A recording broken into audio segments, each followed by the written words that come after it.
Alabama is one of the most racist places in the United States, if not number one besides Mississippi. From its history of racist police chiefs like Bull Connor to governors like George Wallace and just on purposely stopping blacks from registering to vote, church bombings in Alabama, the Klan, anything you can name, Alabama has done it and done it at a very high level when it comes to racism. But it still seems that ain't nothing changed. Fast forward, Dima. See, the events I was talking about just now were happening in the 60s. And of course they had those things happening, as time went on. But racism across the United States became more subtle. However, Alabama is sticking to some of its roots historically.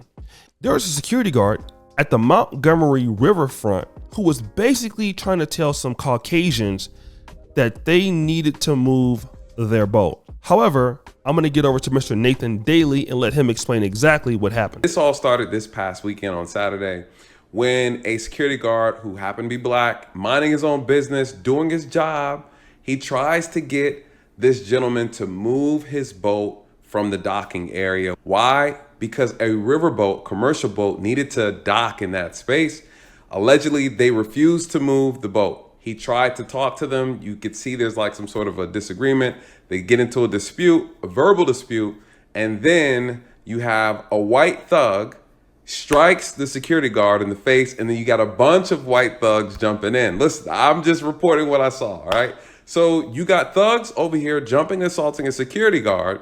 It had to have been like 501. And then you have other people who are showing up, black people coming to save the day and protect the security officer, you guys. So basically what the man was trying to do, he was telling them to move from the dock so that this other Harriet riverboat could come and offload its passengers, right? And I can't show the video on YouTube, but that's exactly what he was trying to do. Like, listen, can you please move your boat? There's some other people that are coming towards the dock that need to be dropped off. Instead of the white guy doing that, he attacked the security guard. And of course, we can't show you that footage, but I'm pretty sure you've seen it. And then once he did that, stop the show. I don't know why the brother, he picked his hat up and threw it like in the air. I don't know. I mean, the white dude was swinging on him. Don't ever pick your hat up and throw it in the air when somebody is trying to whip your ass. But anyways, fast forward, Dima. And then at that time, some black people were on the dock. And as he was trying to wrestle with the guy, these other white people came, men and women, jumping the black security guard. Now, it appears that some of these blacks were still trying to get off the boat and also park because they were shouting from the river, right? And then once they did, all hell broke loose. I'm talking about brothers was whooping ass. Like, can I get some ass whooping sound effects, Dima? Brothers was whooping ass everywhere down the street. I mean, whooping ass and taking a lot of names. And me, I'm sitting here watching it like with tears in my eyes damn near. I'm happy. I'm like, get him, get him, get him. I mean, it was just whooping ass. Keep the sound effects going, Dima. Whooping ass left and right. I mean, I'm out here showing my people, you know what I'm saying, in Africa, and they was also excited about it too. You know what I'm saying? They wanted to see their ass get whooped too. But I want to just give one thing I want to talk about here, right?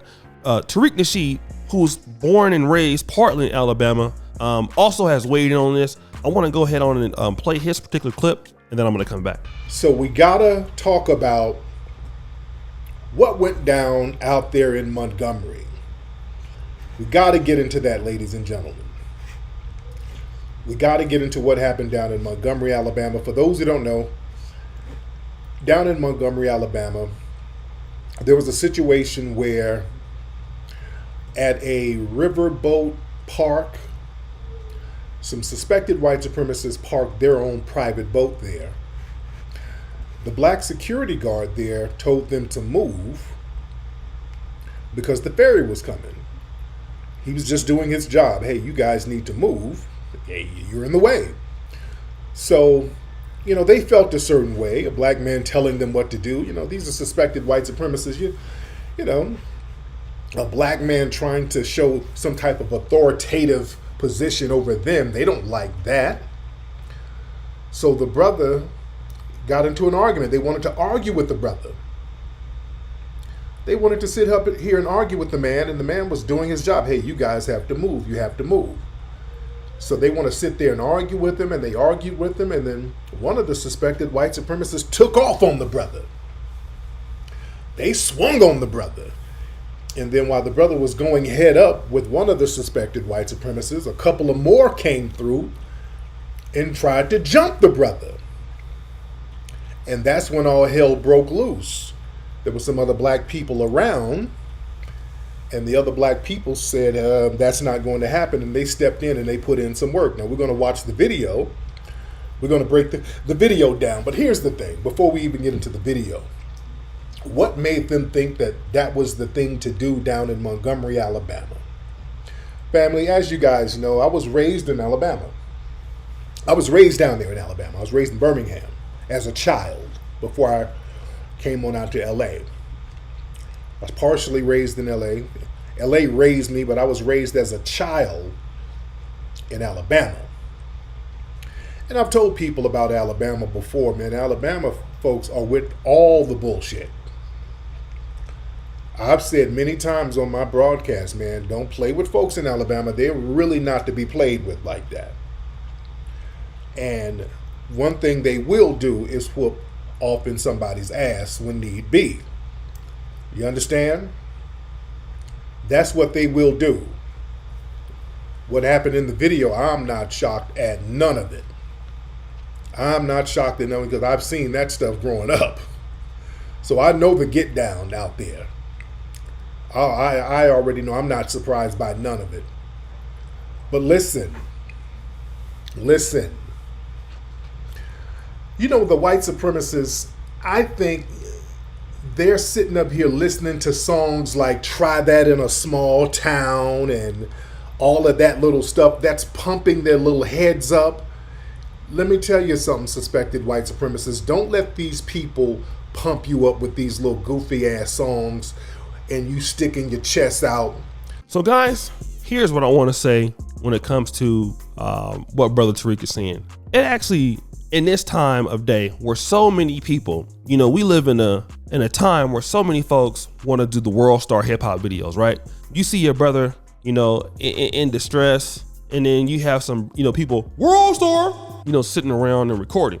But you see, black people had to respond to the same energy that the whites were giving. When the white guy came out there and they were running towards the black guy, they probably didn't even really know why the white guy had even punched the black guy. It didn't matter. Listen, they see somebody white out there fighting, we all fight. When the blacks came out there, we don't need to know what's going on. We see the whites jumping on him, we out there. We'll find out later what happened. And see, that's the thing that I like to see. I like the fact that there wasn't no brothers out there trying to, you know what I'm saying, get the world star footage. It was time to go to work. And when it was time to go to work, it's always going to be us as a group against them. Now, here's what we need to also be mindful of as being proactive. The same way we responded to that is the same energy we got to keep, you know, not just against white supremacists or racists or drunk white people, but hey, that spirit is, hey, listen, you know, we're going to also try to work together as we're going to run to fight these other folks off.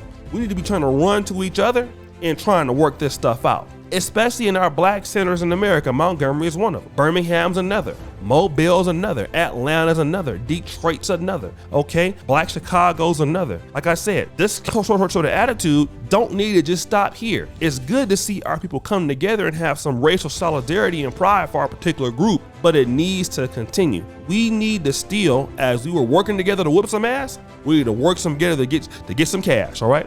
We need to work together to help our people get out of poverty. We need to work together to bring our people into better situations.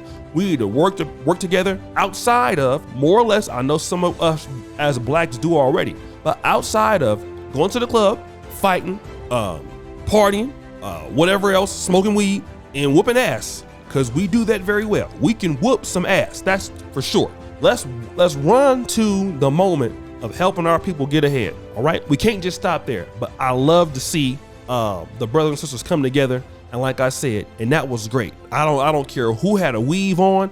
I don't care who had sandals on. I just like to see it. All right, and that's gonna teach them people a lesson to not be out there acting crazy. Now, from what I understand, some of the people have already been apprehended, but what I believe is no charges will be brought against those black. Because if it does, it's probably gonna be a riot. But guys, what do you think? It's your boy O'Shea Duke Jackson, back at it again with another episode of The Celebrity Junk. Appreciate you for all you do, subscribe to the bell. We're out.